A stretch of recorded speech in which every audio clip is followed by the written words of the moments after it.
always at the stick. From who's got it better than us to brick by brick. It's always the 49ers way, from off-season to game day. Yeah, we talk back. It's the 49ers Cutback.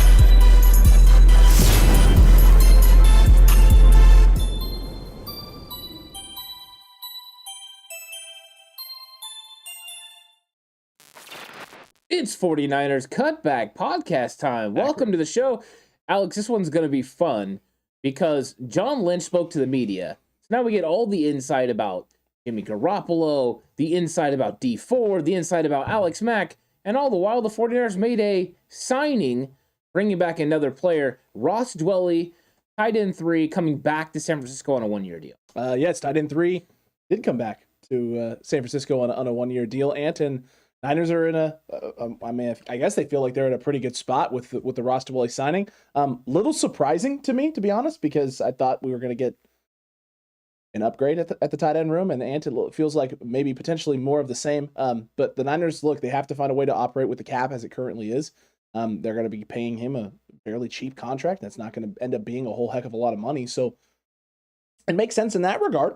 It definitely makes sense there. And Dwelley's still a young guy. He's not an old man or anything, so he still has room to develop and grow. But as of right now, here's the real question about Ross Dwelley in that situation and them signing him. Is this tight end 2 or is this tight end 3? I think he's tight end 3 right now. That's what it feels like. Charlie Warner asserted himself as tight end 2, and he'll be in competition with Jordan Matthews to make this roster. That's your 4 tight ends right now. We'll see if they go out and draft someone as well that can come in and compete. I wouldn't be surprised if that doesn't happen. But what you've done, again, is eliminate a need. You no longer have a need at the tight end position according to how they value their roster and view their roster. So anytime you can do that going into a draft, it makes everything more wide open. Your ability to move amongst the draft and be able to draft the players that you want, it's a lot easier. You can be more strategic with your moves. So this is solid. I have no problems with Ross Dwelley. If we get 2019 version of Ross Dwelley, I'm excited about the tight end room. I still always thought that they needed to improve it. But right now, status quo is good enough, especially while they have $25 million of Jimmy Garoppolo still on the books. And in fact, $27 million is his actual cap hit. And so I think that, you're going to see these signings continue. And the 49ers have not been real reluctant to go ahead and bring their players back. They've been doing this for a couple years now. So, Alex, guess what? Cheap option, on brand to bring back one of your own guys, right? It is on brand to bring back one of your own guys. You're not wrong there. It's on brand. So this makes sense for San Francisco. If you're getting a 2019 version of Ross Dwelley, then this is great for the 49ers. And if you're not, then you're still having questions and looking to upgrade the room. But what this may mean also, right, is a signing like this may mean that tight end is something they plan to target. And they plan to bring some competition into the room rather than go out and get a big name or a guy that, would have a bigger impact, like a Robert Tonyan that didn't really end up signing a huge contract or deal, but I digress and get away from that. And is Tonyan still available? No, he's re-signed with Green Bay, one-year deal. I think it was about $4.5 million. Wow. Okay, so he did not get the market value that PFF put out there that he was going to get close to $12 million a year. Not even close. When I saw the contract, and I almost cried. I got close to crying. It just means he wasn't willing to be tight end 2 either. I mean, you can go to Green Bay, be tight end 1, maximize your potential. Knowing the salary cap's going to explode and be able to go out and as long as he stays healthy, he's going to get paid. Yeah, he will. And I think that this is something now that we have to address because of John Lynch. I don't like to continually talk about Jimmy Garoppolo all the time, but this is big news because John Lynch is approached at their meetings that they're having in Florida, and he's asked about Jimmy Garoppolo, and he's asked if the 2-2s that he was offered was a real offer, and he says there's no truth to that. That is a false report. He was never, in fact, the talks with other teams never got far enough to have a concrete offer made. So Jimmy Garoppolo has never come close to being traded. There's never been a concrete offer for that. So the things that the Colts, the Panthers were saying recently about them not really negotiating or trying to get Jimmy Garoppolo, but doing due diligence on other players was in fact the truth. So yeah, this is something that is interesting. John Lynch saying, in fact, that Jimmy Garoppolo is too good for them to just release. So the expectation is they won't release him now. So Jimmy Garoppolo is either, in his own words, going to be playing for us or playing for someone else. And I believe he means via trade. So the only way that they would end up moving Jimmy Garoppolo is if they get a trade that they feel is worthy. And in fact, they say now they're able to take on that money, but he admitted almost all of their offseason plans included that money being gone off the books. Yeah, their offseason plans did feel like it was going to be gone off the books, and unfortunately for them, the Deshaun Watson situation plays out exactly the way that it did. Teams are more invested and interested in that. Jimmy Garoppolo dealing with a shoulder injury, and you're kind of caught between a rock and a hard place. I think the not a surprising or crazy thing was John coming out and saying the 2-2s was not an offer that we received. In a surprising twist of events, Mike Florio is talking out of his behind. That is not the first time that Mike Florio has done that in the last month. And so, Mike Florio, you don't just take it with a grain of salt. You take it with a whole heaping of salt and know that whatever you're digesting and swallowing, coming out of his mouth about, at least about the 49ers and about Tom Brady, is probably not going to be accurate. It seems that he's definitely losing credibility when it comes to the 49ers. Some would argue he never had any, in fact, when it came to the 49ers news. Continually, these national, writers and insiders get it wrong about what the 49ers do. We've been talking about the 49ers not having leaks, and, once again, the 49ers don't have leaks. But I thought John's comments really shed light on this situation. And everyone thinking that a Jimmy Garoppolo trade was imminent are exactly false. It was just something that we believed was going to happen. But in fact, there was no real offers for Jimmy Garoppolo, which means Jimmy Garoppolo hasn't been being close to being moved the whole time. So they've been operating free agency knowing Jimmy Garoppolo's money was going to be on the books, and yet they've been able to come up with a plan to strategically work around his contract. I think that the fact they haven't been offered anything could go to signal that maybe the 49ers are making some really good decisions as far as players, that they're bringing back. You wonder about, cutting him. I know the 49ers don't really want to cut him because they feel like he's a valuable enough player that you don't want to just, release him for with nothing to get back, plus an $8 million cap hit that you would get from it. And $8 million goes a long way to bring a lot of players in. And I know the argument that, but you would free up, $18 million. I get that. I just wonder if $8 million, when you're trying to sign Deebo Samuel and Nick Bosa eventually, is just too much for the 49ers to take on, because he talked also about the fact that Bosa and Deebo Samuel are still, they've been in contact with their guys, their agents. They're trying to bring these guys in, and they're still part of the plan. But every single day, it seems like it gets a little bit harder to keep those guys. It does. It does get a little bit harder. This Jimmy Garoppolo situation is a very unique one. It's an interesting one. And unfortunately for 49ers fans, it's going to continue. People talking about, this proves that Jimmy has no trade value.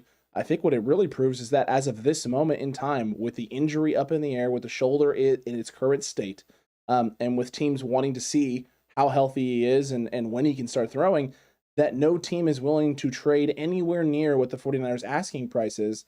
And the 49ers are sitting there going, we could lower the bar. We could lower the bar in order to get a deal done, or at least something in agreement in principle until he's healthy. But once he's healthy, we think that value goes up and he becomes a much more valuable piece. So why would we do that? Yeah, I see some people commenting, and I seen Arvis talking about, do you think they don't want to move Jimmy because they may regret it if he bounces back and plays like the quarterback they traded for from New England? I think that they know that Jimmy Garoppolo would have a market on the open market. So if he got released, I believe New England would in fact be interested in him. I think that Carolina would be interested in him, as they would want to, move away from Sam Darnold. So there are teams that would have interest in Jimmy Garoppolo in the open market. They're just not willing to trade for him right now. So the 49ers have made a decision that Jimmy Garoppolo is worth more on their roster than the $25 million cap hit that they're not going to get off of, and whatever draft pick it was that they could possibly get, whether that's a 5th or 6th rounder. So they've just decided at his talent level, even as a backup, he is more valuable than that. Right, wrong, or indifferent, that is basically what they've decided right now. And at some point, they could change their mind. They could get through the draft and no one make a move there. Jimmy Garoppolo can get cleared, and they can make a decision to change their mind. But their stance is right now that Jimmy Garoppolo is a better benefit to the team with what they could potentially get, either from releasing him or a trade for a very much lesser pick. Because I think if they really wanted to just move him, Carolina would probably take him, for a 5th or 6th round pick. But then, is that really enough value for Jimmy? I don't know if they're ready to do that. So, but it appears right now there's no release in sight and there's no trade in sight, which means gear up and enjoy OTAs, mini camps, and potentially training camp with Jimmy Garoppolo wearing the number 10 jersey for the San Francisco 49ers. And competing for the starting job. You think so? do you really think they would just hand the job to Trey? I don't think they would hand it to him, but I think there could be one of those things where it's like, okay, Trey's getting number one snaps now. I mean, I think Trey will get number one snap. I think you have a full-blown quarterback competition, though. I think I think you have to, right? If he's still on the roster coming into training camp, going into week 1, week 2 of the preseason, the way that locker room is around him, if they don't give him a chance to compete for the job, the guys would be pissed. At that point, does it not put added pressure on Trey? Yes, of course it does. I mean, you can't argue that. It definitely is pressure on Trey. The question is whether or not you think that's a good or bad thing for him as a fan. Like, right? If you're looking at it, some people will look at it as, well, competition, breeds excellence. It breeds, guys, growing and elevating and, figuring out and clawing and fighting for something that they really want and being able to see what a guy's really made of. And some people believe, well, he's young, right? He's a young guy who was under the impression this was his team, and now you're ripping that, you're taking his legs out from underneath him. Why? How is this a benefit to him? I understand and see both sides of this. That's where we're headed. We're headed towards that conversation and that reality in which there is a quarterback competition. There is no set starting quarterback going into the season in 2022. And I think you and I both thought that there was, based on how the season ended, this season, based on everything we knew about the situation, knowing what Jimmy's cap hit is, knowing what you did to go up to get Trey Lance, if you had told me that we would be sitting here not knowing who the starting quarterback was in 2022, I'd have been like, yeah, okay, no. We all know who it's going to be. This is silly. This is silly stuff. Well, of course it was evident. I mean, this was Jimmy Garoppolo. At the end of the season, he was saying goodbye. They let Jimmy Garoppolo go through his goodbye speeches. John Lynch talked to the media about finding Jimmy a nice location to land and everything. This is not something that was the plan. Let's be honest. This wasn't the plan for Jimmy Garoppolo to be lacing him up for the Niners in 2022. No. But it is the reality of where we're at right now. And to me, John Lynch is making a move. He believes it's strategic. He believes this is the best thing for his team. And it's like David Campbell said in the chat. The 49ers are going to have the best backup situation in the NFL if Jimmy Garoppolo's on the roster, right? I mean, because it's either Trey or it's Jimmy. And I mean, you would think at this point that it would be Jimmy Garoppolo. I know you're saying there's going to be an open competition, but this is the difference between last year and this year. I believe this year Trey gets every opportunity to start. Correct. I don't think last year he got every opportunity to start. I think I think they knew what level he was at, where he was at mentally with picking up the offense and being able to go through the reads and progressions. And so they knew it would have to be during the season when he would actually have the potential to take over. And in fact, training camp was just, him showing some things physically. So I think he will get, be afforded the opportunity, but oh, wow. It was interesting to me because I didn't think we were going to actually hear that from John. I thought we would get the more company thing. He's a part of us, and while he's a part of us, we're going to keep monitoring and blah, blah, blah. No, he was pretty much like, yeah, he's on our team, and this is where we're at. Jimmy Garoppolo is a 49er, and we're not going to cut him. And I think that was surprising that he said he basically acted like there was no way that we're going to release him. That's what it sounded like. That's what it seemed like, Ant, and it is interesting. It is interesting that that's what he said. It's interesting that that's the position and the situation that the Niners are in. Man, who would have thought this? Who would have thought this a couple weeks ago? Yeah. Who would have thought this a couple days ago?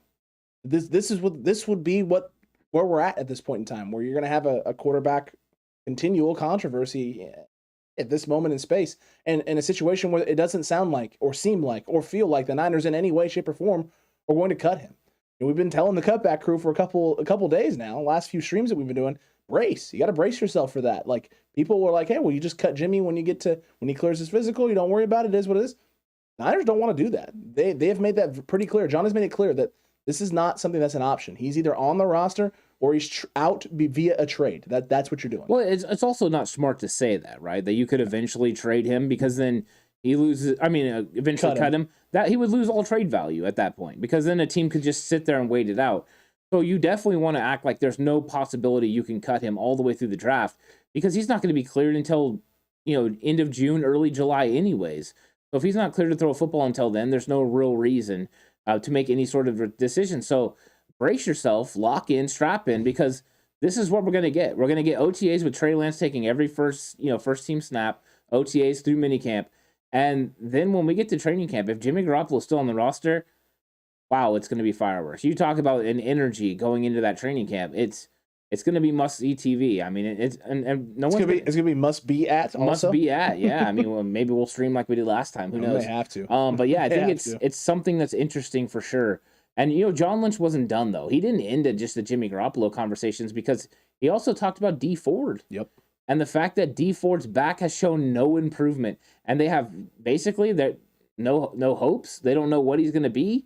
So it's not moving forward. So Alex, if they cut him post June 1, they now eat $5.84 million in 2022 and 2023 in dead money.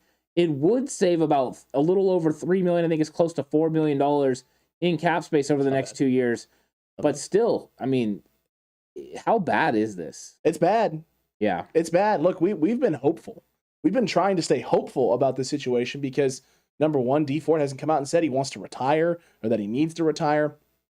Niners hadn't come out and said anything about him needing to retire. But, this coming into this last season, you and I both sat here and said, you see what you can get out of D going into the 2021 season. Because anything you get out of him it's just a bonus. You already paid him. He's under contract.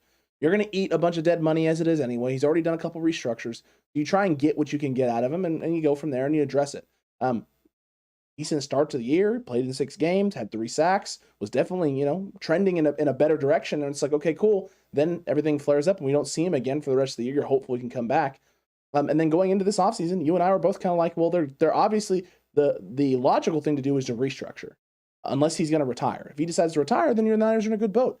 So this is where I'm a little confused about this whole situation, because if the back and neck is as bad as John Lynch is saying, why isn't this guy retiring? What, you have nothing to prove at this point, D. Like nothing, my guy.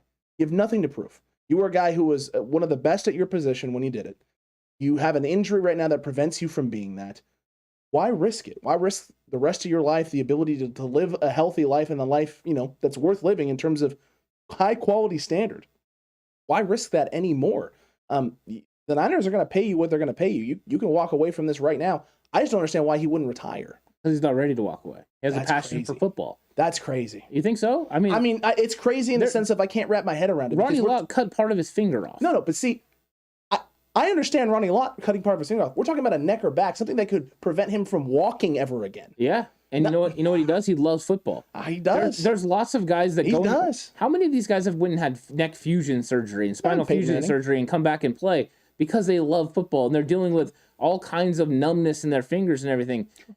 That's the reason they're in the NFL. I mean, this is just what they're about. And Dee Ford wants to be out there. He wants to be playing football.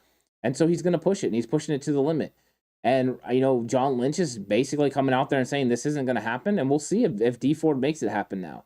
What has John Lynch not been afraid to do? Talk to the media. So maybe Dee Ford hasn't showed enough yet, and he's imploring him to get on that, and make him show something. We'll see. But it wasn't a good sign if you were thinking about, Dee Ford possibly being that cherry on top, because I think everyone, including everyone in the Cutback crew, believes for a fact that Dee Ford, completely plans on trying to make this thing work, but that the 49ers prepared for life without Dee Ford. They have 11 guys that are solid without Dee Ford. So I think they've prepared for life with it, and Dee Ford's trying to play. But like, Bomber T said, money talks. It does talk. It does talk. And David V just used his super chat ant for his 8 freaking months here on the awesome, YouTube. David, absolutely awesome. Phenomenal, my guy. TCC, great show, guys. We appreciate that, David. Thank you for the support. Thank you for being a channel member and everything else you do. Everything else you do for the Cutback crew. It's fantastic. But this is upsetting. It's just disappointing. As a 49er fan and someone who has enjoyed what Dee Ford has brought to the table, and hearing this from John Lynch, knowing that there's an issue that there may not be any sort of like light at the end of the tunnel here for this. It is disappointing to say the least. And I just want him to be, healthy. I would love him to be able to get out on the football field, but this also may now, peek a little bit behind the curtain, right? A little bit inside baseball here in terms of what the 49ers are looking at with their roster and positions they may need to address. If Dee Ford's not coming back into the fold with this team, maybe edge rusher now becomes something that's more than just a luxury pick. Maybe this is something they're looking at in terms of long-term development and a guy that can come in that think can have an impact, right? Be that closer like Dee Ford was for them. and that can become something down the road for this team in terms of like an every down guy. Oh, of course. Edge rusher. I heard you talking about edge rusher on the live stream last night. True. At 61. That makes a ton of sense because you have Kerry Hyder on a 1-year deal. Yep. Jordan Willis on a 1-year deal. Yep. As Mr. Corey said, you get a 1-year deal. You get it. Samson Ebicom finishing up his 2-year deal. You got Charles Omenihu, on the last year of his contract. So the only one you have under contract for possibly 2 more years, and that's because you're going to use your 5th-year exemption on him, is Nick Bosa. So yeah, you're going to address the edge rusher in the draft. That's going to happen. I wouldn't even be surprised if they take more than one guy and then make them come in and compete. Because I do think there's some of the back end guys that you could possibly press. So I think that this is something that's definitely on their radar. Adam Peters and John Lynch being at Penn State. Come on, we know what they're doing. They're going to be in Minnesota to watch Boy Mafi, which I know you have a problem with David Lombardi talking about. He needs to stop talking about Boy Mafi. What he meant to say was Boyd Malafov, whatever it was that I tweeted out. Don't be shocked if the 49ers don't put a huge value on David Ajabu, because when you need that edge rusher next year, so go out and get a big time guy. So this is a possibility for sure. D Ford is definitely a problem, but remember the money is pretty equivalent to what Quan Alexander's money was when they traded him to New Orleans. So similar dead cap hit. It's not fun. You don't want it, but this is what happens. Laken Tomlinson had a $3 million cap hit, and now this. So this is what's going to happen with some of these players. It's unfortunate you take risks when you go out and trade for players and then sign them to big contracts. Didn't work out in D Ford's case, and unfortunately the Niners are going to suffer for it a little bit. They are going to suffer for it. This on top of Jimmy Garoppolo as well. I like that. Cameron Thomas, San Diego State. There you go. That's welcome, solid. Mr. Corey. That's solid. Solid drop there. Solid drop as well. But the D Ford situation on top of the Jimmy Garoppolo situation puts you in it's just a bad cap situation for the 49ers, and it prevented you from being able to make the moves that you wanted to make, sign the guys that you wanted to sign.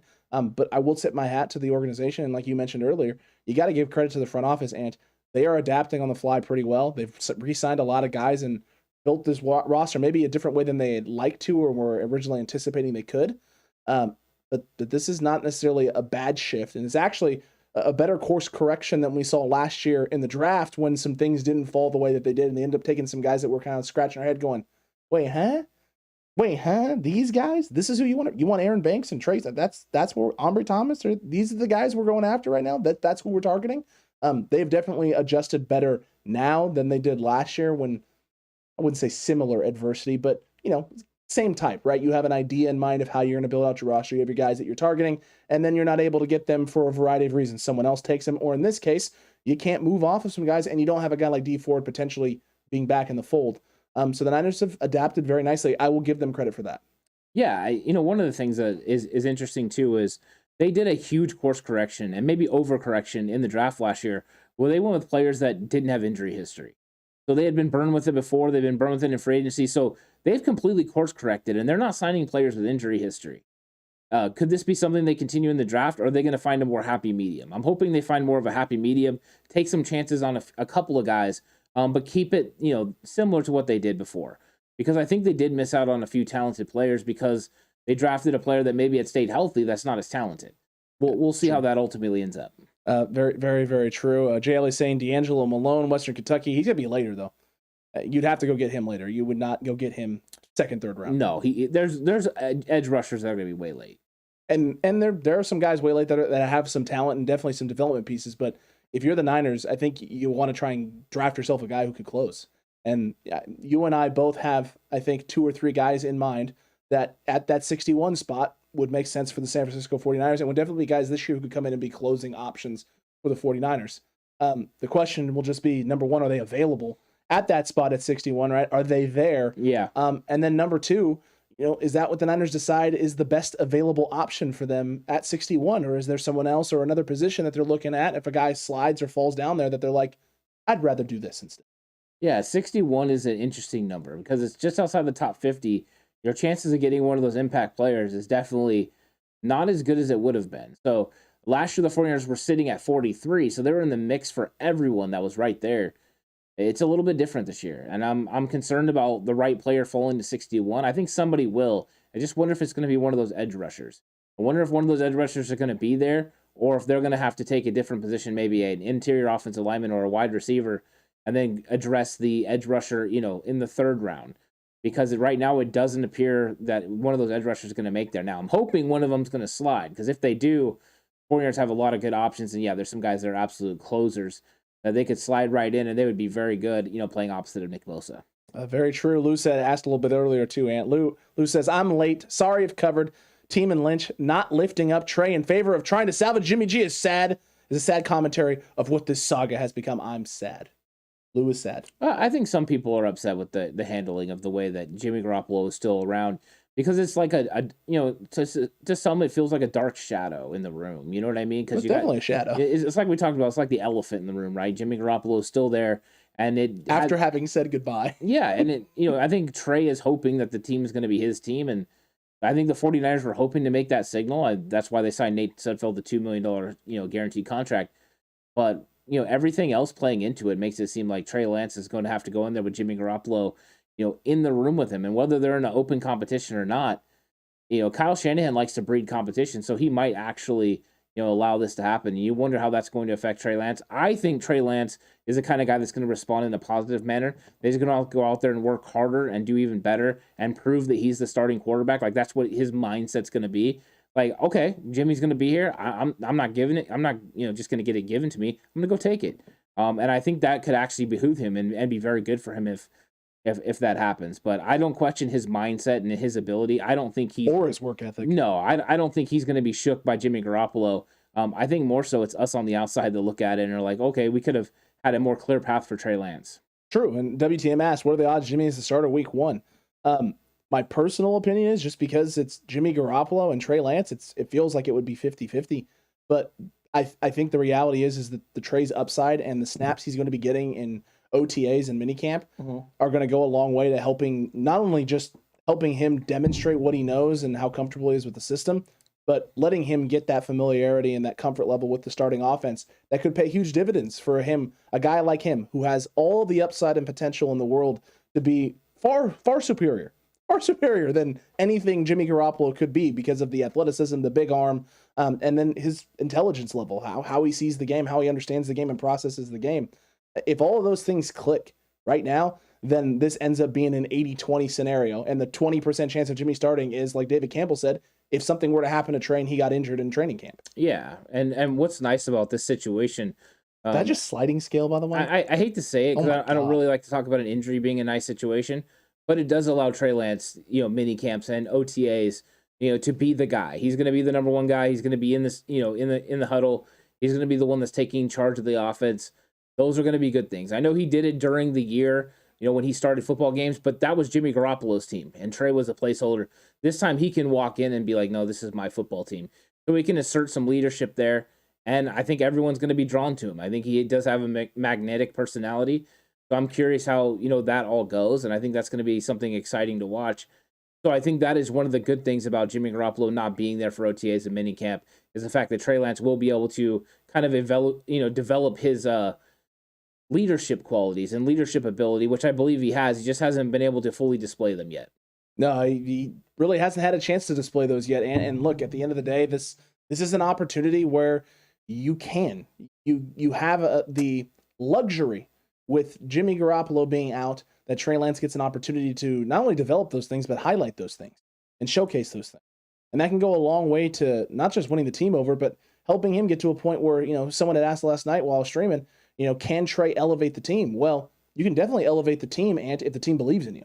Yeah. Right? If they look at you the way that, they look at Jimmy Garoppolo, they said it, right? When Jimmy comes into the huddle and tells them, hey, we're going to go down the field, we're going to score, they all believe it. And that helps them, get to that next level push. They don't have doubts in their mind. They know their leader is speaking truth, right? And speaking truth to facts, and that they're going to then go out and execute said thing. If Trey can do similar types of things, instill that confidence in them, make plays and show, hey, and no matter what happens here, if you're not perfect, I'm going to pick us up.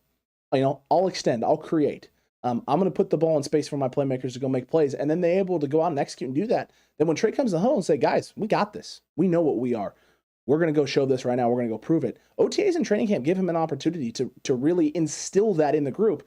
And if he instills that in the group, then okay, there's another thing on the checkbox, right? The checklist of things that Jimmy Garoppolo does well that we don't know that Trey does well, that is no longer a factor. And now it just comes down to Trey's ability to, right, understand the system, understand the offense, go out there and show that he can do it, get them in and out of the right plays, and then let the extra stuff basically not only just put him over the top, but elevate this offense to a level we haven't seen yet. Yeah, one thing that's really going to help him is having an all-pro caliber center like Alex Mack back out there. And it appears that Alex Mack could be returning for another season. As John Lynch said, all indications are the fact that Alex Mack is going to be coming back to the 49ers, and that's a good sign. I mean, I know that we were starting to think that was the case after some of the Instagram posts and things that Alex Mack was putting out there, but to hear John Lynch say it, it definitely makes it a lot better that you're going to have this guy stabilizing that interior offensive line where there's a lot of questions. Laken Tomlinson is gone. Daniel Brunskill hasn't signed his tender yet, but presumably he's going to be the starting right guard. Tom Compton is gone, so that's not there. The 49ers have made no other free agent signings, but potentially the only other way to do this is whether they come through with a signing later, which doesn't seem to be the most plausible thing, or they go through the draft. And in that case, are you going to have somebody that can step in and start day one?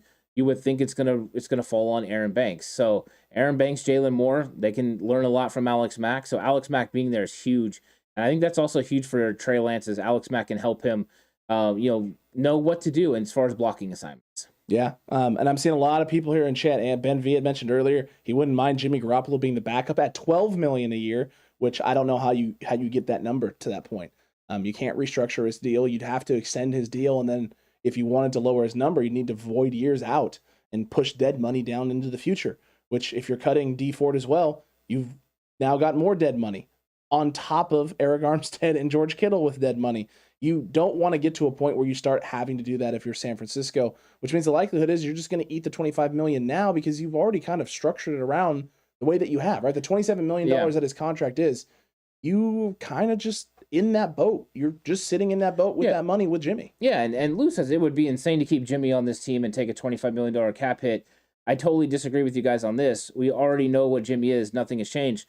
I think the misconception, Lou, is that I actually think this is the right thing. I'm not saying that. What I'm saying is John Lynch believes this is the right thing right now, that he has a value. I'm not saying if I wasn't in John Lynch's situation as GM that I wouldn't potentially cut Jimmy Garoppolo, save $18 million, and then let that $8 million roll over if he signed for another deal. I'm not saying that I wouldn't do that. What I'm saying is this is what John Lynch has decided to do.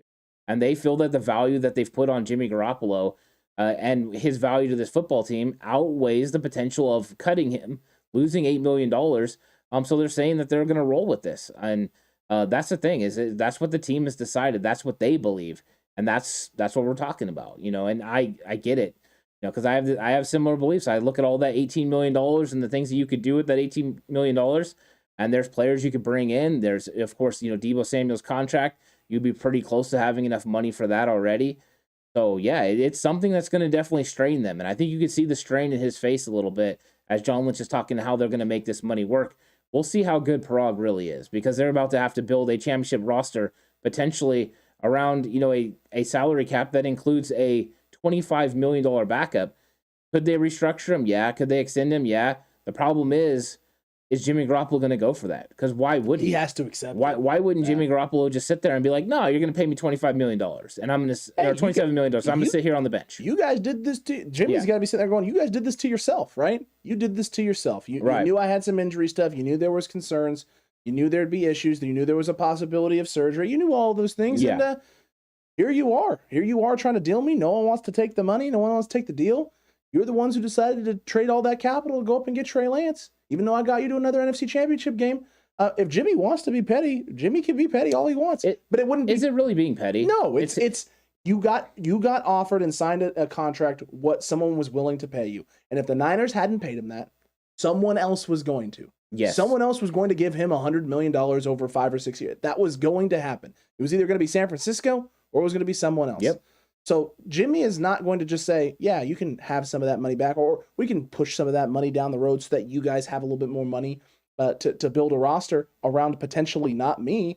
He's going to be like, you already agreed to pay me what I'm worth, so you're going to pay me what I'm worth, or someone else will. Yeah, I mean, that'd be nuts, though, to think that Jimmy Garoppolo would scale back his contract enough to be a long-term answer as backup quarterback for Trey Lance. He believes he's a starting quarterback in this league, and he believes he can play at a high level.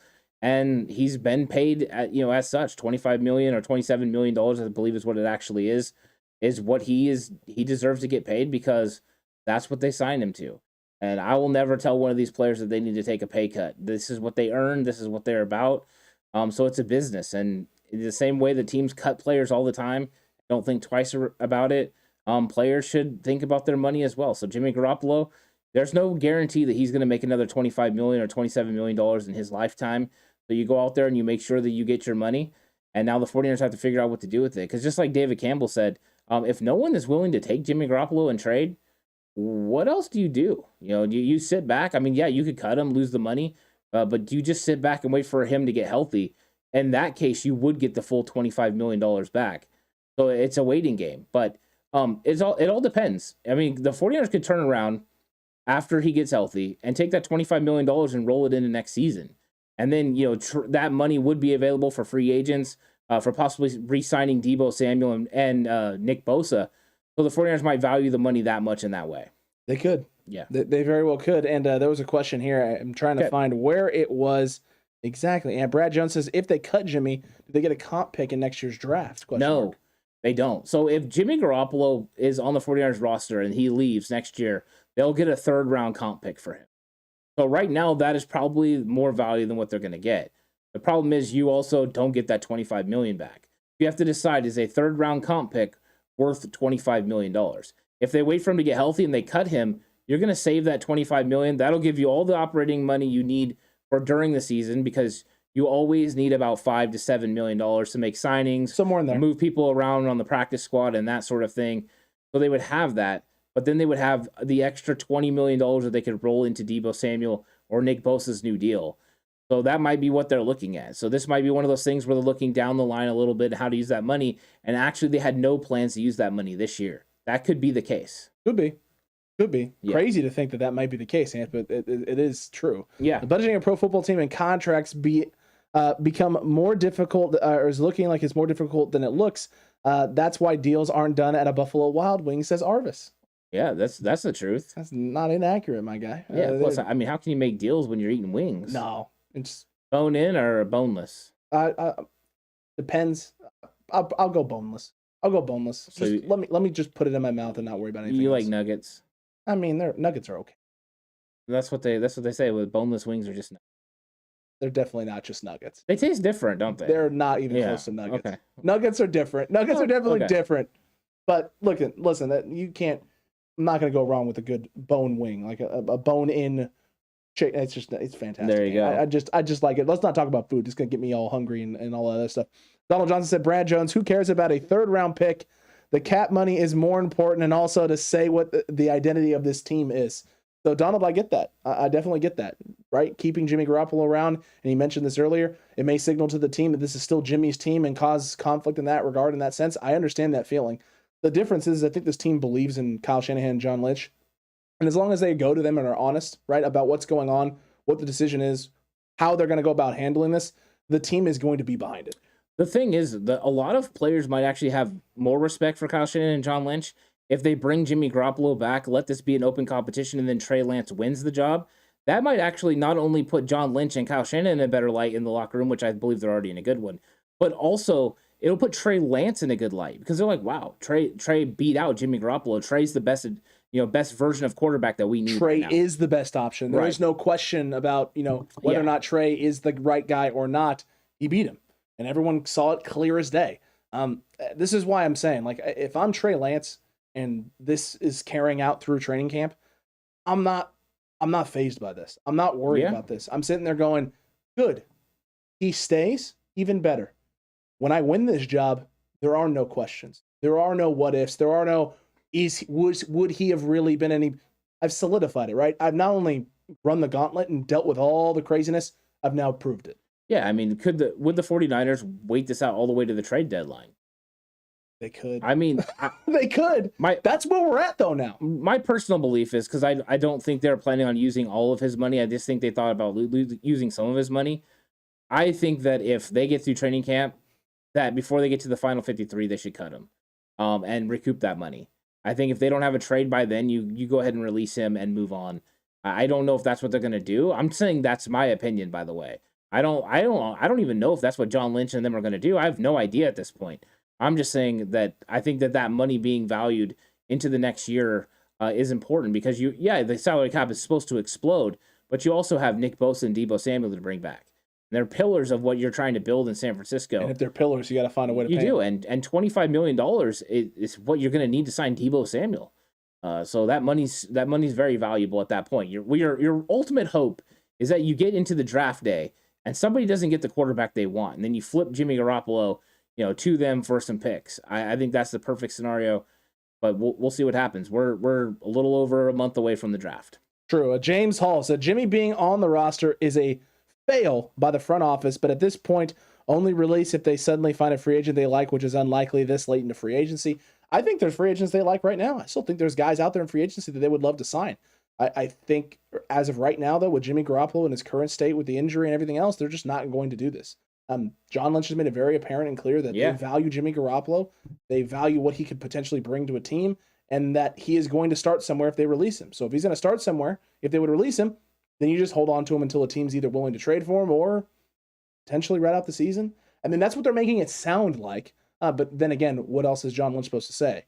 If we get past the draft and no one has traded for him yet, we're just going to cut him.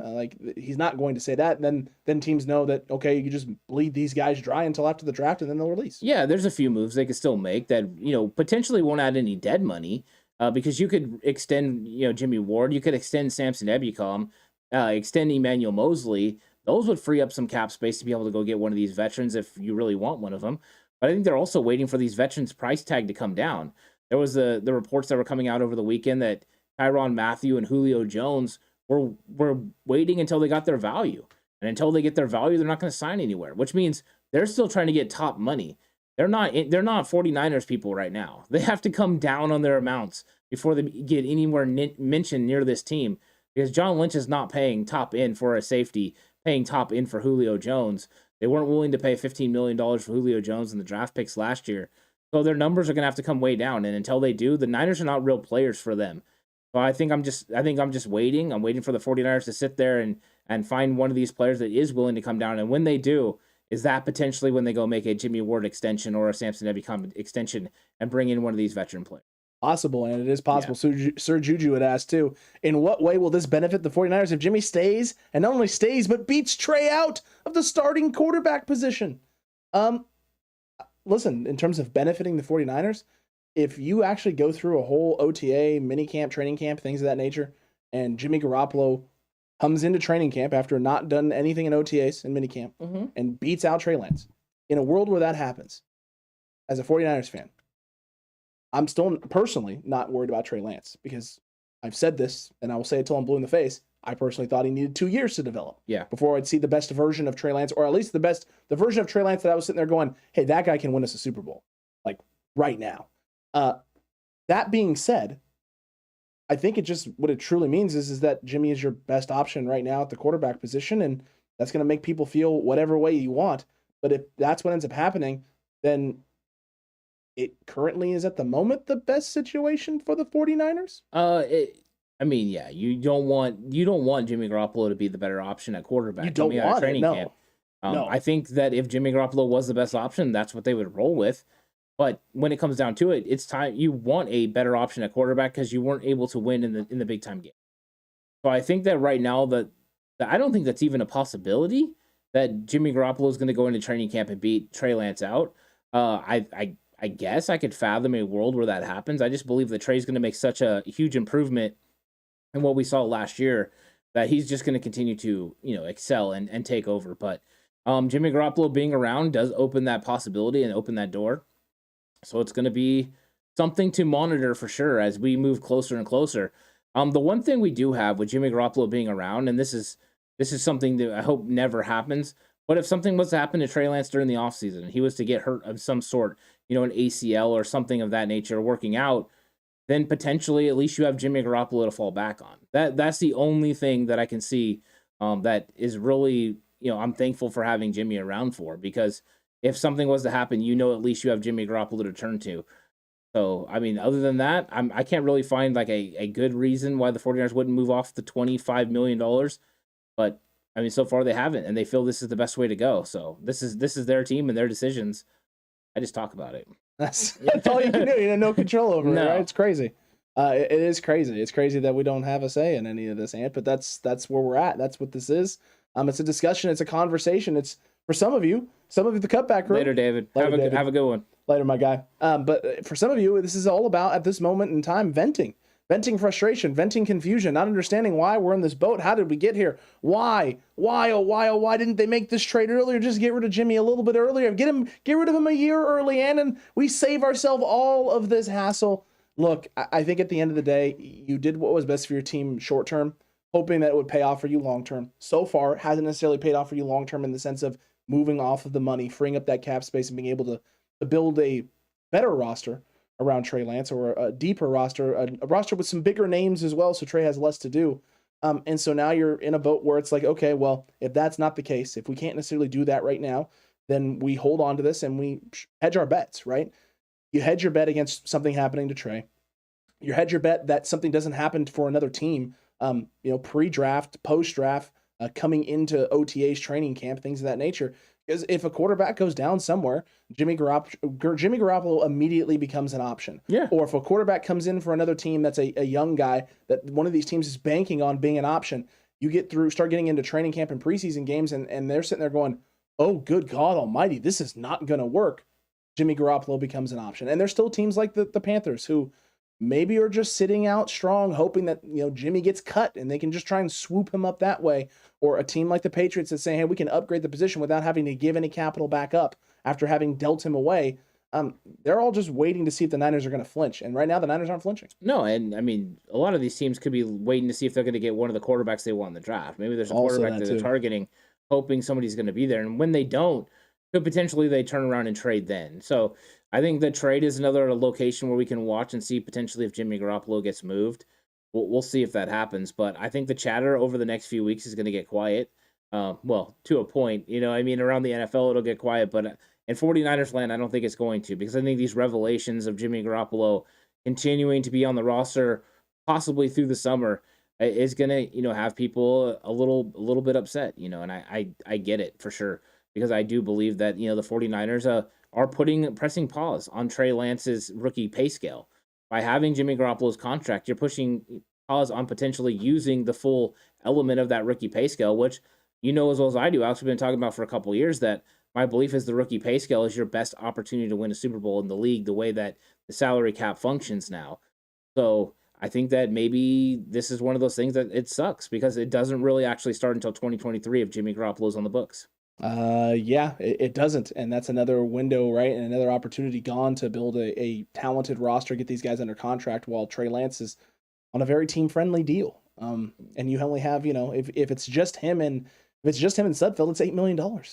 Let's also not forget that John Lynch also put Nate Sudfeld into the conversation in terms of great quarterbacks on this roster that they're very comfortable with. He said it. Comfortable, I understand. Comfortable. Great quarterback. Okay. Interesting choice of words. My apologies. Comfortable with three guys that they have on their roster. It's a very interesting thing to say. If you're very comfortable with all three guys, then you would think Jimmy Garoppolo becomes very expendable. If you're comfortable with Sudfeld and you're comfortable with Trey, then there is no need to hold on to Jimmy. You're always going to say you're comfortable with the way a room looks right then, because it gives you options. Sure. If somebody comes calling about Nate Sudfeld, you have the option to move him at that point. If somebody calls about Jimmy Garoppolo, you have the option to move him. But you're always feeling comfortable about that. And to be honest, why wouldn't you? It's the same exact quarterback room you had last year, except for the fact that Trey Lance is going to be a whole lot better playing quarterback. So your room is actually better than it was. If you're rolling over with the same quarterback, room that you had, as long as you can put a good roster around around these guys, potentially you have a team that not only went to the NFC Championship, but should have probably won. If they would have had a quarterback that could have made a couple of more plays, an offensive line that maybe wasn't so banged up and could have made a couple more blocks, maybe a safety that would have made an interception, or a corner that would have sagged a little bit. So there were opportunities for the 49ers to get themselves to the Super Bowl, and they weren't able to. So maybe they feel that, building a roster around these guys that they have, they could get it done. But I know for a fact they didn't plan on having Jimmy Garoppolo's $25 million on the books right now. No. In fact, people were like, they said they had budgeted for Jimmy Garoppolo, and you kept saying they say that, but the idea was to budget for him at the start of free agency, not at this point. The plan was not to be holding on to Jimmy to now. The plan was to be able to hold on to him potentially for like a week into free agency and then be able to move off and then go sign the guys you want. Maybe start working on the Debo extension, knowing you have the money right now to potentially get it all done and free it all up. You weren't planning on this. And John Lynch's comments and what he said have essentially pointed that out to be the case, right? This is not something that they were planning to be the case, but because of the current situation, they're also not going to panic and throw everything out the window and cut this man. They're going to find a different way to work this out. And I just saw Arvis said, I've been sitting out on this here. Please give me your true responses. The league does deals and players dirty and has been doing it for decades. The 49ers want to establish a family culture like they did kind of with way everything panned out with Hurd, D. Ford, Williams, and now Jimmy. The Niners are about taking care of guys. This is something that this organization has been about since Morabito, when Morabito took the team over. And when we talked about that on the 49ers Cutback in Time over on Patreon, they are about taking care of football players. That's what they do. No, they do. They always put him in good situations. I mean, Alex Smith going to Kansas City was a good situation for him. And you knew they were going to try to put Jimmy Garoppolo in a good situation. That's why the Colts seemed like it matched up the best. It was a good situation for Jimmy, and then ultimately the 49ers get to move, Jimmy's contract. So you're right. They're not going to put him in a bad situation. So maybe they won't cut him if it gets through training camp, because that would be a bad situation. I think that they will always do their best for their players. At some point, will they choose that, they need to choose to make a move, even if the player doesn't like it? Possibly. But I just don't know. I don't know. I think that it would be a little interesting to roll in with a backup quarterback that makes $27 million. So, I mean, if Jimmy Garoppolo is not starting, that's the risk you run. And I do believe that he's a starting quarterback in this league. I think he's, one of the top 20 quarterbacks in the league. And I think he would be good on another roster. But right now, is that spot open? I think it would open up if he was released, and maybe that's what he goes to the 49ers to at some point, and that is how they show their gratitude to him. Say, okay, we would love to get something back for you, but we're going to go ahead and release you because that's what you want, and we're going to put you in a situation. The fact that he hasn't asked for a release either means he understands the market as well. So Jimmy Garoppolo hasn't asked for a release. The 49ers haven't decided to release him, and they would have probably done that before free agency started, so he could have had a lot of landing spots. Question for you. Yeah. This is something now that when you said that, Jimmy Garoppolo understanding the market, but also understanding, his standing on the team and where he is. And this is a guy who definitely believes in himself. Yeah. He believes he's a quality quarterback in this league, if not one of the better ones. You can't operate at a high level in the league if you don't believe that you can go out there and beat just about anybody. Is there any part of Jimmy Garoppolo that has already discussed this with San Francisco? Hey, if we can't find a viable trade option, then you can cut me if I don't beat out Trey Lance for the job. I mean, I wouldn't say that if I was him. I wouldn't either. I mean, if I was him, I'd be looking for potential. I'd have Donald Yee my agent looking for opportunities for me to land. But Donald Yee, I guarantee, has contacted every single team that has an opening or could potentially have an opening or an upgrade at the quarterback position. They know the market, and they probably know it on both sides. And the fact that he didn't land anywhere means there may not have been the market that everyone anticipated was going to be for Jimmy Garoppolo. Possible. And so, I mean, he can sit there right now and play hardball with the 49ers because $25 million, he still gets paid $25. So I don't know what his mindset is right now. It's probably just on recovery. But Jimmy Garoppolo is also not playing games because he's not letting anyone comment on any of his social media posts right now. No, not at all. Yeah. Not at all, Anton. You know what? That's not necessarily a bad thing for him because it's not going to be anything that. Oh, and I'm not going anything about the post. I'm not going to back off Mr. Corey. He's a top 20 quarterback in the league. I mean, that's not even. Is that even debatable? I mean, he's a top 20 quarterback in the league. You're not going to the playoffs with a below average quarterback. I mean, and even at that, average, right, is what, 18 or 16. 16. Average? I mean, I think saying he's in the top 20 is pretty realistic. That's extremely realistic. Yeah. I wouldn't put him any lower than about 20. No, is there players that are more talented than him? And a lot of players, maybe 20 more quarterbacks more talented? Yeah. Doesn't make them better quarterbacks, though. Talent doesn't measure your ability as a quarterback. So talent is just potential. It's possibility. Right. It's not reality. Well, that's why Dan Marino is Dan Marino and Joe Montana was Joe Montana. Correct. That's why when someone asked me that last night, I was like, that's not that mean. Listen, in terms of talent, you're going to go with Marino, the arm strength, the mobility, everything he did. But in terms of like actually doing what you're supposed to do on the football field as a quarterback and doing the thing that all quarterbacks that you're bringing into your organization are supposed to do, which is, win games and win Super Bowls, not even a debate. You can't even debate it. No. Yeah. I mean, so that's the thing. Jimmy's Jimmy. And I mean, that's how it is. And some people, unfortunately, believe he's the 35th best quarterback in the league. Some people believe he's the top 10. And the truth is, he's probably right around 20. Well, right in the middle, right? Yeah. Right between 35 and 10, Ant? Yeah, somewhere in there. Right where most of the time, when the polar opposites are out there, you just find the middle and you're going to be good. Yeah, probably that. Probably a situation there. I did see someone had said if the Niners cut him, he's landing with the sea chickens. So I did see that. And Seattle is a place that would definitely be looking to upgrade the quarterback spot. The problem is that the Niners probably aren't going to be dealing him there. Yeah. Not going to happen. JLE said, did we re-sign tight end Ross Dwells? Mr. Dwelley, we did. We did, yeah. Ross Dwelley is back. We did, man. We 100% did. Crypto King, Jimmy G is trash. Y'all bugging. I mean, I guess we're bugging. Listen, does Jimmy G have limitations? Yes. Does Jimmy G do some things well? Yes. Do we think that Trey Lance is definitely a guy who has a much higher ceiling? And by all appearances, I mean, I don't have any like reservations in saying that I as of this point in time, I think Trey Lance has every upside of beating out Jimmy Garoppolo and being the starting quarterback this upcoming season. Well, Trey Lance has the potential to be one of the top 10, top 5 quarterbacks in the league. Jimmy doesn't have that potential. No, he doesn't. That's why he's a middle of the road, 20th best quarterback in the league. That's just how it is. But I mean, to say that he's not better than some of the guys that were out there. I mean, Tua Tagovailoa hasn't showed anything. Davis Mills, yeah, he was all right, but he wasn't that much better than Jimmy Garoppolo. In fact, I don't think he was better than Jimmy Garoppolo. Mac Jones wasn't better than Jimmy Garoppolo last year. So I think that there's definitely quarterbacks that aren't as good as Jimmy Garoppolo. And if you talk about in terms of actual play on the field, right? Because that's what what you have to talk about is play on the field.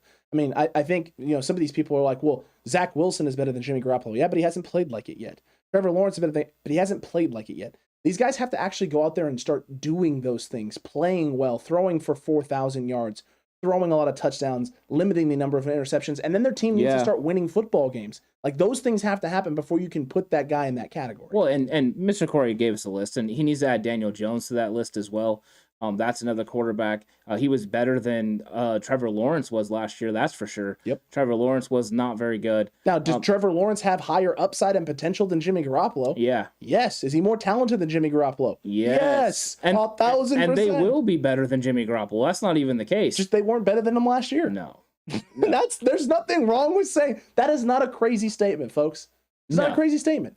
No. Right now, he is a top 20 quarterback. In 2 years, he might not be a top 20 quarterback. But guess what?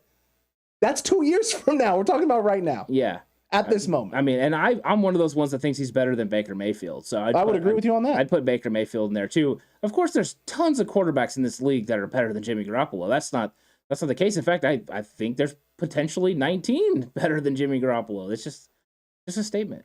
Correct. It's just a statement, and like Mr. Corey's right. We can all have. And everyone's entitled to their own opinion. Of course, exactly. Yeah. Everyone can feel, of course, whatever way they want about it. But you know what you need to know. You need to know with a certainty and with 100% accuracy is that as of right now, it looks like Jimmy Garoppolo is going to be with the San Francisco 49ers for the foreseeable future. For the foreseeable future, Cutback crew. That may mean through the draft, as some people suggest. That means day 2 of the draft, and then he gets dealt. Maybe. Which that would be absolutely nuts. Yeah. If it happened on day 2. Yeah, it would be. That'd be fun. It would be. Yeah, that's going to be fun. It'd be a lot of fun. Yeah. Tons of fun. Yeah. It really would be. For sure. How many of the quarterbacks beat Jimmy G says it's reality? You talking about quarterbacks in the league right now? Like, beat him out that are, like, legitimately better than him? I mean, Ant said, all right, he's a top 20 quarterback, so you're looking at 18 to 19 guys that be better than I mean, you can't go that. I mean, because he beat Aaron Rodgers. Aaron Rodgers is actually a better quarterback than Jimmy Garoppolo. Correct. He beat Dak Prescott. Dak Prescott's a better quarterback than Jimmy Garoppolo.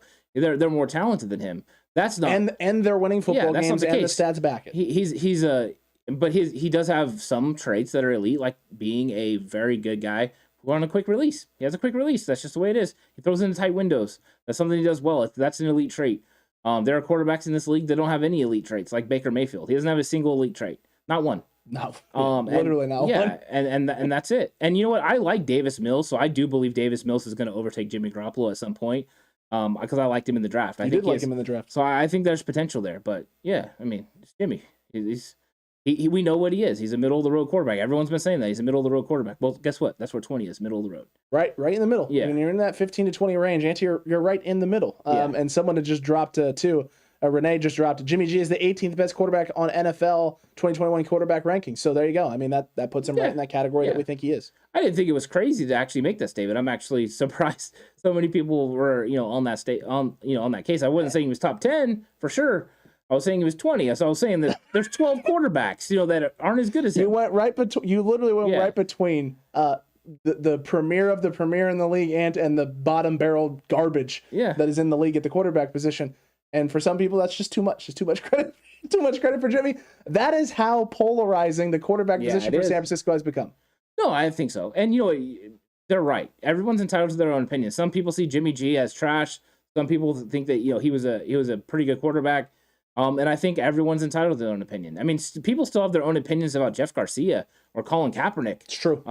People have their ideas about where those guys actually sat. So I don't think this is going away anytime soon, and that's okay. The one thing I would really like is resolution. So I'd like resolution to whether Jimmy Garoppolo is going to be on the roster so we can deal with that, or he's not going to be on the roster so we can deal with that. But John Lynch's statements give me none of that, Alex. None. No, it does the opposite, right? It puts everything up in the air, and it's limbo.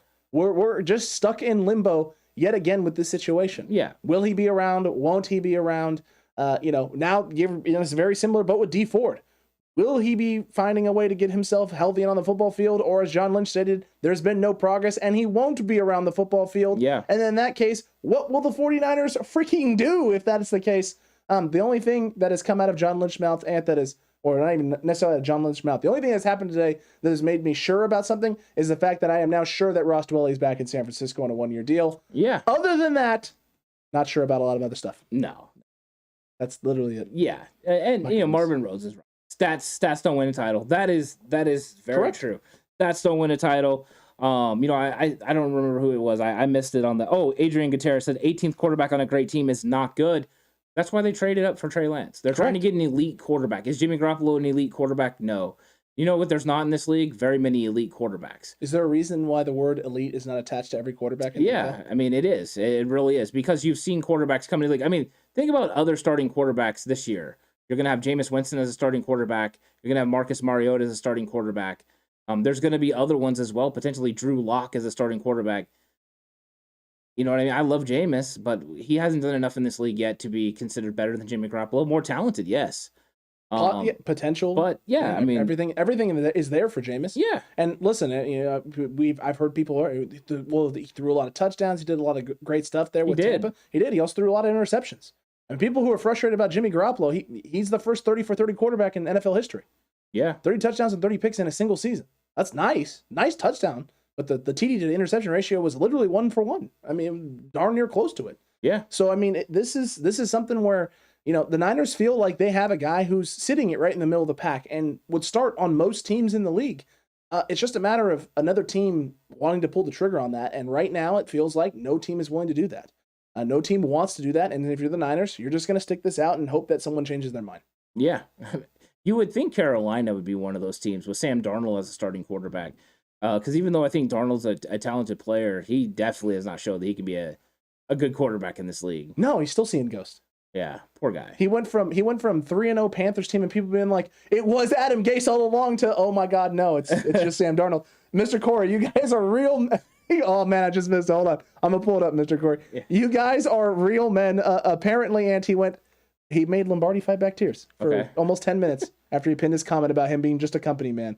Much respect to you guys. We're not going to take things too personally here. It's just not. It's just not going to happen. We're here to have a conversation. We're not here to talk down. We're not here to state that our opinions are law, and that what we're saying is how it is. We're just trying to understand what San Francisco's doing. And at the end of the day, that means saying some things, putting things out there, being right sometimes, being wrong other times, and then being able to be enlightened by the Cutback crew. Yeah, and I think that everyone in chat has their own opinions on things, and it doesn't mean they're right or they're wrong. They're how they see it. Alex, we talked about this a lot when we would coach, is every single coach that was on my coaching staff potentially saw the game differently than I did. And that's one of the fun things about football. Everyone sees a different angle. Everyone, draws a different value on each player. And that's why the draft is so fun. Because different teams see players in a different light. the eye of the beholder is a real thing. So that's why too I'm excited about getting into the draft.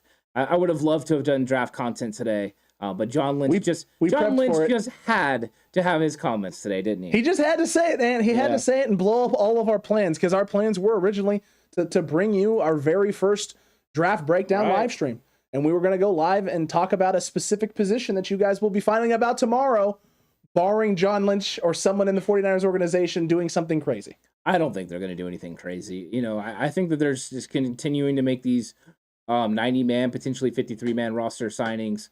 But yeah, he definitely had a lot of information, because after the restructure of D Ford, and then D Ford going on Instagram and posting the picture of him, you know, in the 49ers uniform, it appeared that he was signaling he was giving this thing another run. And I had seen someone way back leave a comment, wouldn't you guys like to see, you know, D Ford potentially get 3 games to try to prove something? I think the 49ers would give that to him if he could prove he could stay healthy, but he's going to have to practice now. He's going to have to prove that he can stay healthy, and I think they are leery about having that contract be guaranteed. Yeah. They're not happy about it. Brad said, how did that Trey Lance article go you were talking about yesterday, Alex? So I posted an update on the community page. Article comes out Wednesday, and the gentleman who said, you know, per a former NFL scout breaking down this film. Well, I was reading more up about the individual, the gentleman, Daniel, I think Harmon is his name. He is the scout. He is a former NFL scout. Are you talking about the one that writes for SI now? Yes. Something Kelly or something like that? Yes. I think it's Daniel Kelly is his name. Daniel Kelly. He is the one that was a former NFL scout. This is his analysis of Trey Lance. So this is going to be absolutely hysterical, because this is a Washington Redskins fan who was a scout for the Jets in 2020. Yeah, go back and read some of his other Twitter posts. He's anti-Trey Lance. Very anti-Trey Lance. Yeah, no, I mean, this is one of the things that happened. I mean, Grant Cohn hired him for SI to have a different opinion of Trey Lance. I mean, that's part of the reason he did it. So, I mean, I think this is going to be just what he does. He's going to say a lot of crazy stuff about Trey Lance, and yeah, I wonder if people are going to believe it or not. To be honest, I'm not interested enough to read this article. No, I personally just want to see what the analysis is, because I want to see how many hoops this guy jumps through, and how many different ways he has to stretch himself to try and convince himself and try and really convince others. So was he a scout of quarterbacks? Is that what he did? No. Did he ever coach quarterback? No. So this is also, keep in mind, Amp, this is also a guy who was a fan who literally petitioned the Jets in order to get a scouting job, and was there for 1 year.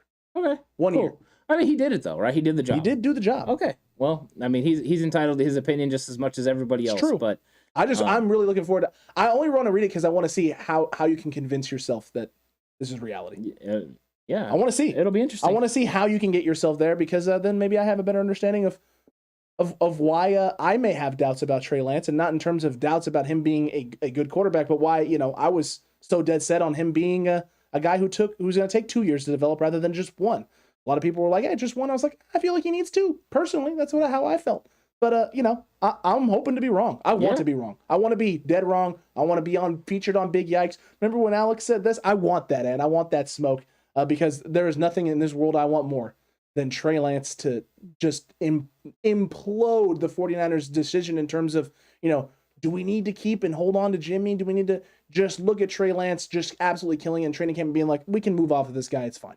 Yeah, I mean, I'm curious to see what Trey looks like, for sure. That is I want to see how big of an improvement he made. And just the excitement of seeing what he did from Cardinals game, the Texans game, was enough to, you know, definitely get me excited about his potential and what he could do, and the talents that he has. So this is going to be a fun season. I'm definitely looking forward to what the 49ers do in 2020. And David Hasselhoff just said, is there anything good anyone has to say about Trey? Of course. There are a lot of people who have a lot of very positive things to say about Trey. It's funny. When I hear people who are very pro-Trey, Ant, it's a lot from them about, all I hear is people doubting Trey Lance. And when you hear people who are very pro-Jimmy Garoppolo, all I hear is hate for Jimmy Garoppolo. It's very funny. When you're very wrapped up in one side of it and want a specific thing, you tend to tune out the positive, because you believe those positive things. It's very easy to just see that and just be like, yeah, of course, no duh. Like, that's how I'm seeing this thing too. And you tend to focus on, or not tend to focus on, the negative stuff sticks in your mind more. It really just it ingrains in you, because you're so not that way in terms of how you perceive it. it's so different that it's hard to just not notice it. It stands out to you. Yeah, I think it's okay to recognize that Jimmy Garoppolo did a lot of good for the football team, that he was a solid quarterback that helped them get, where they wanted to get, and that Trey Lance is the future, and that he's, hopefully eventually going to be an elite quarterback in this league. I think it's okay to think both of the case, and that's kind of where I'm at. So I'm hoping that's okay. But it's definitely okay. Yeah, it's one of those things where I think I would really do want the quarterback situation to get figured out in San Francisco. And maybe they have it figured out. And maybe it's just not as clear to everybody else right now. Possibly. But yeah, it's one of those things that I think is, we thought was going to come to resolution sometime in early March as this trade was going to happen. And here we are sitting at the end of March with no end in sight. Very, very accurate, Anta. No end in sight indeed. And boy, oh boy, does it feel like this is going to be dragging on for much longer than everyone would like it to. But that's the boat that we're in. And as 49ers fans, all we can do is come together. Come together. Support one another. I like what Lou said. We are broke currently. Who's next on the restructure train? We basically are broke. I don't think that I don't know if there's a restructure coming. I would think it would be an extension. Do you know what Dwelley's number was? No, they haven't released the number yet, but my guess would be it's gonna once again be a league under the minimum and not be higher than one of the the top 51 contracts. So we're gonna be sitting with about $2 million. $2 million again. I mean, this is just how they're operating right now. They're making all these low budget signings to fill out their 90-man roster, which is what they're supposed to do. But Lou is right. At some point, they do have to free up enough money to sign their draft picks, and their draft picks are going to cost them around $7 to $8 million. So who is that going to be? Is it going to be a restructure, which kicks the can down the road, which nobody really cares for, or is it going to be an extension? Like, are they going to extend Jimmy Ward 2 to 3 more years, and potentially spread his money out and lower his cap number for this year? They could do that. Samson Ebukam is another candidate for that. And Emmanuel Mosley, Dre Greenlaw, potentially even Deebo Samuel. They could lower the cap number this year using Deebo Samuel's contract. But he's so cost effective. I'm not sure he's the most likely one. No. So there are avenues for them. I see that Lombardi gets hate for this a lot because he's always pointing that out, and people don't want to kick the can down the road. But with extensions, if they're on the right players, those are just good moves for you as you keep making sure you have players around for a while. Jimmy Ward would make sense. Right. Those things make sense, but. Yeah, I mean, I get it. I don't want to restructure a bunch of people and have a ton of dead money either, because I'd love to take advantage of the Trey Lance rookie pay scale. Yeah, give me some of that. Yeah. Give me some of that Trey Lance rookie pay scale. We ride if Jimmy starts next year. Who's with me? Says Mr. Joe. I love the passion. I do too. I love the energy. Bringing it in. I love the energy, my guy. Look, and we're gonna start wrapping this thing up. So Cutback crew, if you have any last minute questions you want answered, if you just need to vent, now is the time to do it. And while you're doing that, don't forget to like the video. Don't forget to subscribe. If you haven't already, hit that notification bell, because tomorrow we will be going live right here on the channel to talk about wide receivers in free agency, or not free agency, excuse me, the draft. Draft wide receivers that the 49ers could be going after that fit the scheme. Not that we want, not that we love the skill set and love the talent of the individual player. And like, I just want that guy in San Francisco. No. What guys make sense? Who are the legitimate options that the 49ers are going to be looking at in the upcoming 2022 NFL draft? Yeah, and we're going to look at it too from where they draft. Who's going to make sense at the 61 area, the 93, the 105, potentially even farther down the road, 133. We're going to take a look at it and see which wide receivers fit what the 49ers do, and also land in that particular spot. So there's no reason for us to talk about some of the guys that are higher, even though we evaluated them. We're not going to spend a whole lot of time talking about first round, wide receivers. Especially guys that are going to go in the top 10 like Drake London. Yeah. Well, now I've seen him go as low as 20, by the way, Alex. What? Yeah, because he hasn't ran yet. So people are waiting for him to run. When is his pro day? That I don't know. It's coming up. I'm sure we'll find out at some point. But yeah, I'm looking forward to getting into this, and I'm looking forward to to what everyone has to say too. So make sure you join us for that live stream. Jump in and talk with us about these players as we continue to go through it. Correct. And if we get through the end of that discussion tomorrow and through the end of the live stream tomorrow, and we still haven't brought up the guy that you're in love with, who you think could fit in at one of those picks, then that is your chance to put it out there and let us know, because maybe they'll be featured on the Hidden Gem episode that we do later on in draft content season. Yeah, I love the Hidden Gem part, by the way. It's our favorite. Yeah, last year we went crazy on draft, content. I have a feeling we're going to put out a decent amount of draft content this year as well. These are fun conversations to have. So yeah, I mean, I know Jay Ellie's going to be dropping in some guys that he likes, and I'm excited to talk about it and potentially maybe there's players I haven't even thought about yet that people are going to let us know about. But I'm sitting here and I have a list in front of me and it has 35 wide receiver names. So I think we have some conversations to have. We have a lot of conversations to be had. It's going to be a lot of fun, TCC. Oh, Lord, here comes 50 Christian Watson comments, says Mr. Corey. And Mr. Corey, we'll wait to see if that comes out tomorrow. We'll see you for that live stream tomorrow. Cutback crew, thank you for the support. Make sure you like the video. Make sure you subscribe if you haven't already. Get excited about the draft content because it is draft season now. It is time to focus on the draft. We are shifting gears. If there's breaking news, you can still count on us to break it. But as of now, Ant, it's all draft all the time from now until the actual, literally until draft day. Yeah, I mean, there could potentially be little nuggets in there along the way. Who knows? The 49ers might still go out and make some move, right? Except unless they're just completely broke, because they are. They got $2 million left. It's not a lot, Ant. It's really not a lot of money. You don't think Tyrann Mathieu or Stephon Gilmore want $2 million a year? No, can we work out what Llewellyn Collins got, where he got $1.9 million for one season? Can we do that? We don't need more than like $100,000 on the books, right? You would think you do. You would think you need a little bit more. Marvin Roach said, just got a call from Social Security. They want to restructure my pay. Dang. Just going to have to quit. I'm going to have to go check some spreadsheets or something. I got to figure out if we got more money left around. We restructure, extend some guys. We're going to take a look. We're going to do our due diligence. We're going to pull all the spreadsheets, and all of the spreadsheets that we can possibly pull. We'll see you tomorrow for draft content, our very first draft episode of draft season. And until that one, Cutback crew and the faithful, stay safe. Remember, the right way is always the 49ers way.